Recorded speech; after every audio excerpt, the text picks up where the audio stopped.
Today, I would like to talk about a case that we've worked on that we were able to win service connection for a veteran who was seeking it and go over some of the challenges that we encountered, as well as how we were able to use evidence to combat VA's assumptions or bad evidence. So, in this particular case, the veteran was seeking service connection for a cervical spine or a neck injury. What had happened to this veteran was during service, he was on his base. He was attacked from behind and robbed, presumably by another service member. He was struck in the back of the head, base of the neck, with a rock, went down, was actually seen later at sick call. His medical records documented he was attacked, he was hit in the head, and he had a laceration on his scalp. He actually was service connected by the time he came to us for headaches and a scar relating to that head injury. So, the first element of service connection, you've got to show that there was something that happened in service. Well, that's checked off. The VA actually acknowledged that this attack happened. So we've got our inciting event. A lot of times that's half the battle, is getting the VA to admit something actually happened. So in this case, we had established that. You also, of course, to get service connection, you've got to show a current disability. And this veteran, by this time, had quite severe neck pain and problems. He had developed radiculopathy, shooting nerve pains and weakness in his arm. It was really causing him problems. So we've got the inciting event and the current diagnosis. What was left was to show a medical nexus. And it got a little complicated here because I could see a perfect world in which the VA said, well, you said you've got a neck problem, you've got service records here showing an injury. Okay, service connect. Well, unfortunately, we're not in a perfect world.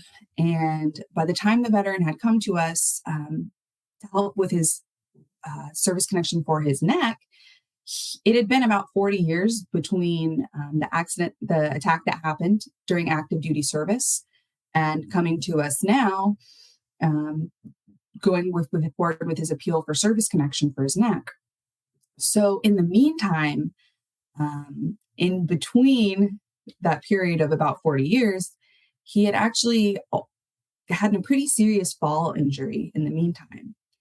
And reviewing the file, it seemed to be that VA was under the impression that his neck condition, which again they acknowledged it was true that he had the active diagnosis, but they wanted to say that the neck condition came from the fall injury that happened after service. So something that is very important, especially when it's a case where, yes, something happened in service and your problems come from that in service, but in the meantime, there's been another incident after service that can't be related back. The VA a lot of times is going to jump on that non-service related event.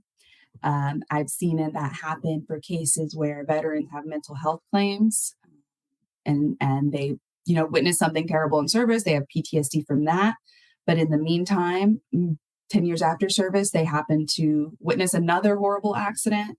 VA a lot of times will say, no, it's the recent one. Of course it's not the one to do with service. Like, we can't really say where this came from, so we can't grant service connection. It was probably the non-service related event. And I just don't like that thinking. It seems kind of like a cop-out. So what we did in this case to try to combat the VA's assumption that the fall injury also caused the current neck condition, first went through medical records and noticed that there wasn't really any mention of the records at the time of the fall. There wasn't any indication that there was a problem with the neck in the fall, that was injured. There's a lot of mentions about the veteran's foot. He hurt his ankle and foot very badly, but there wasn't anything about the neck. So after I'd had a chance to review these records and speak with the veteran, I got his actual story. And I mean, I can't emphasize enough how important it is in any type of claim where you're trying to prove something, how important statements are, because like you're the best historian of your own life. You might not be able to give a diagnosis or, say conclusively, medically, I know that my in-service incident caused my current problems, but you can talk about your experience. You can talk about the symptoms that you experienced over time. You can talk about correcting the record if there's something that is factually inaccurate. Um, well, first, you've got to know that it's in there. And second of all, like sometimes all it takes is a statement correcting. So, in speaking to the veteran, he explained not only, what happened during service, that attack that he was hit. He also was able to explain that he did, in fact, have neck pain and symptoms ever since that event, that he had them during the rest of his service. He had them in the intervening years. And he was able to explain what happened on the day of that post service fall. And he was able to clarify, yes, I fell. Yes, I was injured. I didn't hit my neck or head at all. It was only my foot. The only time, and this is important, sometimes you just need to clarify things straight out like this. And he was able to say the only neck injury I've ever had, the only time there's been any trauma to that part of my body was in when the attack during service. So that statement, in conjunction with going through the medical records and, finding that actually there was no indication that his neck was actually injured in that post-service fall, we actually were able to find a medical record that showed that the veteran had symptoms in his cervical spine prior to the fall. But after the in-service event, that was obviously huge. We were able to use that along with independent medical opinion, which is always important, where a doctor was able to take the actual correct facts that was presented in the claims file, along with the new evidence, the statement of the veteran explaining the circumstances, and the doctor was able to connect the veteran's in-service neck injury with his current neck disability. One thing I would really encourage you to do, especially if there are intervening events, i.e., you were injured in service, but you got into a car accident, 5 years afterwards, or slipped and fell 10 years afterwards, whatever it may be, if there is an intervening injury in between your service and the time that you're seeking service connection, you got to address that. Even if it is to say, I didn't injure the part of my body that I'm claiming service connection for, or the part of my body I'm claiming service connection for was injured, but it was injured prior to that accident, somehow you just have to address it.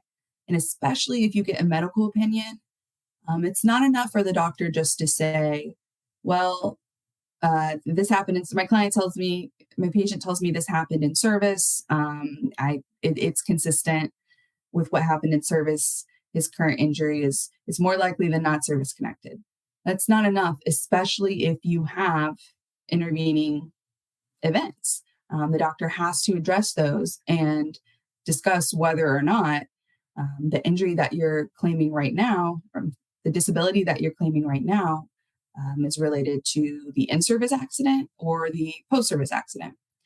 So another thing I want to emphasize, a lot of times people think that, well, I'm claiming service connection for something now, but I was discharged 40 years ago. Can I really claim it? Yeah. If it's something that's related to service, there's no rule on how long after service you have to be in order to claim a benefit. Sometimes there are for certain effective dates, of course, but for service connection, I mean, I've had clients who filed a claim 30 days after getting out of service, and I've had clients who filed their first claim 50 years after getting out of service. It doesn't matter the time period, but what does matter is the amount of time that needs to be covered in lay statements and in medical reports. If you have, for example, 25 years in between your discharge and filing your first claim, that's totally fine. But what you need to do is make sure that those 25 years are accounted for. And oftentimes we run into the problem that a lot of medical facilities will destroy their records after 7 years. So even if you got treatment in the 80s or whatever, you know that you got it, but they're not still going to have those medical records. That's okay. In your lay statement, in which you explain what happened and you talk about the history of your condition, just go ahead and note, I sought treatment. If you remember the facility, great. If you remember where you got treatment, that's great to include, even if it's just the town. A lot of times I've had veterans where they'll say, yeah, VA says I didn't get treatment for this condition, but I actually did. I saw a chiropractor for 10 years, but he passed away and the practice is closed and I can't get records. Just put that in your statement. You can't be expected to create evidence out of nothing, but your lay statement is evidence. So if it's something that can clarify a misconception that the VA might have, by all means, clarify it. So the most important takeaway I would have from this is don't underestimate the value of statements. They're extremely useful when it comes to filling in gaps where you didn't get treatment or you're not able to show treatment or you need to clarify a misunderstanding that the VA seems to have. So always know that your testimony is supposed to be weighed equally along with every other piece of evidence in the file. As long as you are being truthful and accurate in your statement, that's going to add a lot of weight and support to your case. You know what happened to you better than anyone else. So if there seems to be some kind of misunderstanding with the VA, they're just not getting the facts right, lay it out for them. That's all you can really do. But I'm telling you, sometimes that goes so far. It's so much easier to win a case when you have a detailed, accurate statement that really talks about the things that aren't captured within your medical records. That's just, I can't emphasize the importance of that enough. You can't just rely on things that your records say. Your own voice sometimes is what's needed to prove the case. Well, I hope that you got something from this video, and I thank you very much for watching, and I'll see you next time.